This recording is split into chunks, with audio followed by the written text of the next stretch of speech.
Welcome to MetalVice in 666. I'm your host, Karen, joined with your other host, Brian. And I'm going to drive the conversation tonight. Yes, this is a conversation you had last night at the show we saw. I did. So we saw Haxa and... Scold, we think? Scold, yes, yeah. Are the two bands? Yeah. Scold is the band that we went to see because you saw them on Instagram or something. Think so. Yeah. But Haxa we didn't know anything about.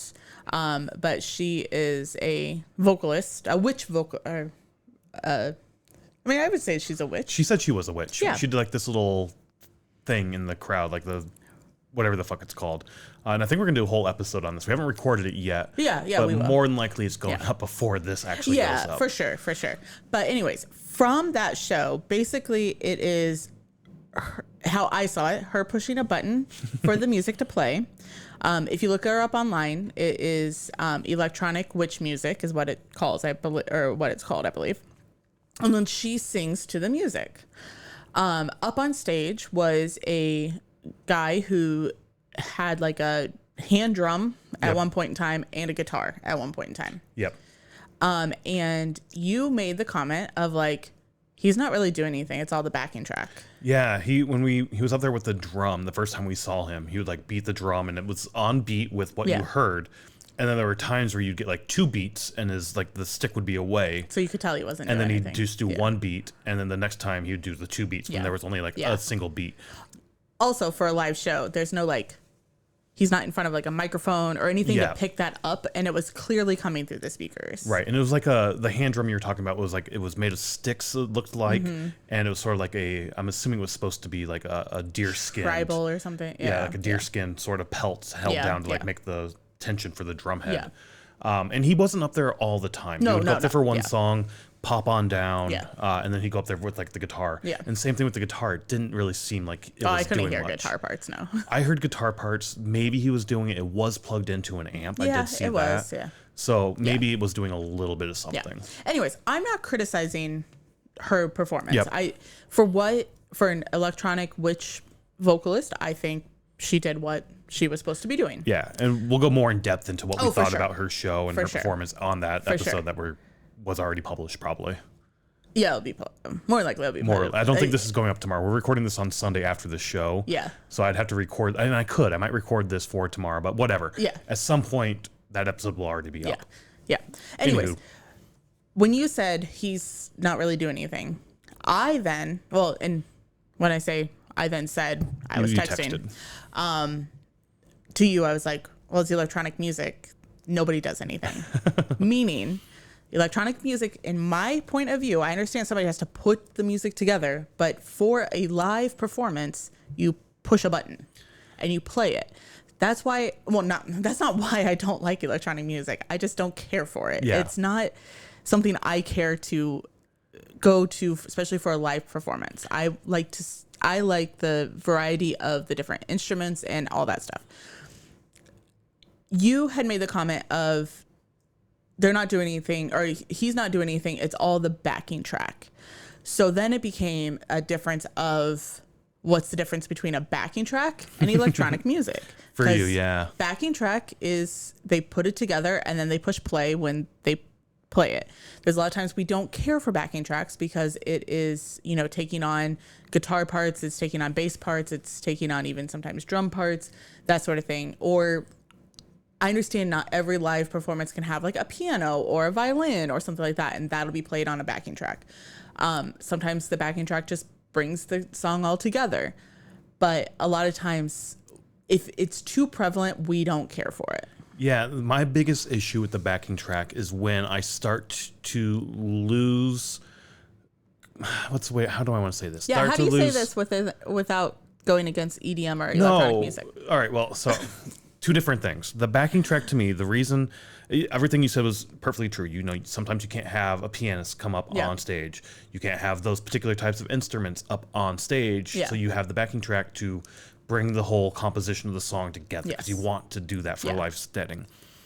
My issue with the backing track is, with this particular performance last night, was you had him up there with the drum, and the drum wasn't doing anything. So he's just up there as like a prop. Yeah. And when you can't tell the prop against what's actually being played, so when a musician gets up on stage and pretends like they're playing a fucking guitar when they're not, and then you can clearly tell it's the backing track, that's what I hate. It's like, I paid to see the performance. I don't care if it's perfect. I like the fuck ups because we're human, and like this instance where you made that fuck up there, well, probably it might not ever happen again in that way. So I heard a piece of music in a very unique way that might not ever be heard again in that way. Okay. So that's why I love live music. But when you start putting the backing tracks in there and I start to lose confidence or lose the belief that the people on stage are actually doing what they're doing, that's when I start to like really, really hate the backing track. She did, as you said, just hit a button and she went off and sung. I was like, all right, that's fine. That's perfect. You're adding your vocals to this music that's already played. It would have been cooler if you had people up on stage playing the instruments. When you bring somebody on stage to play the instrument, that's where it's like, oh, that's lame. I see what you're saying. So you think it's lame, or not lame, but it impacts it when you have somebody on stage who, if it was just her and her pushing a button, you would have been a little bit more fine with it. Yes, 100%. Okay. And there was even an EDM show I went to. I can't remember what it was. It was the Friendsgiving show at the Aragon. 5, 6, it was definitely 6 or more years ago. A group of us went. You didn't go. Oh, it would have been like 7 or 8 years ago. Because we were like at our old apartment. So Louis the Child, maybe, I can't remember who it was, but they're like two brothers from like Naperville, and they come back and they do a Friendsgiving here every year in Chicago. They had a drum kit up on their stage, but it was like not like a real drum. It was a real drum kit, but it was like the electronic one where they just had the pads. Yeah. And when they were playing, it didn't line up with the music I was hearing. So I started to lose confidence, and I thought they were just faking it up there on stage. And I'm like, fuck this. So I hated that performance so much. For me with EDM, I definitely get where you're coming from, where you hit a button and you just play the music, and sometimes they'll sing in the microphone or whatnot, but a lot of times it's just hit the music and hit play. The thing that I enjoy about EDM and electronic music, because I think EDM is just electronic dance music, and electronic music isn't necessarily always like, maybe. I don't know. There's probably the same with metal. Like death metal is metal, but it's not glam metal. You like know what I mean? Different genres of electronic music. Yeah. So electronic music might be the overarching thing that EDM falls into. But what I really enjoy, and what I think the skill and sort of talent is in EDM, not just composing the music, but in a live setting, it's doing those transitions, cutting like from one song into the next song, which I know that's the thing you don't like. You want to hear the song all the way through. I like it when you can do a really smart, really cool, unique transition where the two songs meld together and it just continues to go as like one new song. I love that. So you like that when somebody can push a button at the exact right time to pick up the next song? Yeah. There's more skill to it. Like I've tried to do it. We had like a DJ club at work like a couple jobs ago, and they bought like an actual board, and they were teaching everybody how to like you have to count by fours. 1, 2, 3, 4. Oh, you 1, can't 2. count. And even last night you were trying to clap to the music, and I was like patting you on the back to like give you the beat. I just stopped. So I'm really bad at keeping beats and keeping count. But then there's like you have to make sure that there's the same beats per minute per song, and then finding that right moment in the song. And there's like, they're listening to it in their head while it's already playing. So they're already ahead by like a minute or something. It's how it's supposed to go. I've also heard a lot of that is pre-recorded, and they're just up there pretending, which at that point, I do think that's shitty as well. So that then goes back into like, you're just faking it. Why am I here then if you're just going to hit play and do this? Yes.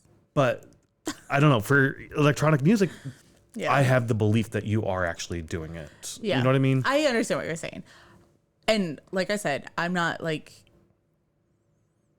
the whole pushing a button is not why I don't like electronic music. I don't care for I don't even know what it is that makes that sound, but it makes my gizzard shake and I don't like it. No, that's something my grandma says about guitars.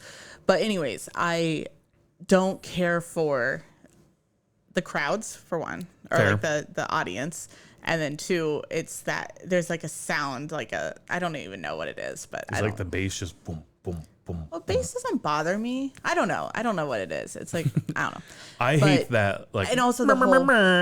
I hate that sound so much. Every time I hear it, Do people do that I at cringe. electronic music? They do that electronic music every now and then. When I go to like sports ball games, there's some of like the Chicago Fire. I think they always do that there. I fucking hate that sound with a passion. Whenever I hear it, I instantly like, this is where when this fucking sucks. Yeah. But anyways, I think we got to our point of why you think backing tracks and EDM is different. Honestly, when I would not like EDM in electronic music, again, is when it's basically a backing track and you're faking it. Like, if you're going to go up on stage and be a performer, perform. I paid to see you perform. And it's not one of those, like, I gave you money, do the task I told you. But it kind of is, right? Dance, like monkey, dance. Yeah, dance, monkey, dance. Like, it's sort of, entertain me. I paid you to entertain me. Now entertain me. But I paid you to entertain me, and now you're just pretending. Like, it's a fucking scam. And, like, that I hate. So when we go to shows and you can tell there's a backing track, I'm like, I think Spirit Box was, like, the worst one for us recently. I mean, that's been a couple years. That's been, like, 4 years now, yeah. Has it been that long I think it has been. Oh, my gosh. Like, that show just always sticks out in my head of, like, how much backing track there was, and it just... Yeah, it just got to me. I remember having that feeling, but I also remember, like, I can't 100% tell if there's backing track here or not. I'm pretty sure it was. I'm pretty sure there was too. Last night, definitely. You could tell. Yeah, for sure. Yeah. And but she was advertised as electronic witch music. Yeah. So I feel like it would, and whatever. We'll get into that during that episode that we've mentioned several times. Yeah. Well, anyways, I have to wrap this up now because I was leading this show. Great conversation. I don't like EDM music. Brian doesn't like backing tracks. I don't care for backing tracks. But anyways, the whole point of this is go check out some live music, and we'll see you at the next show. Bye.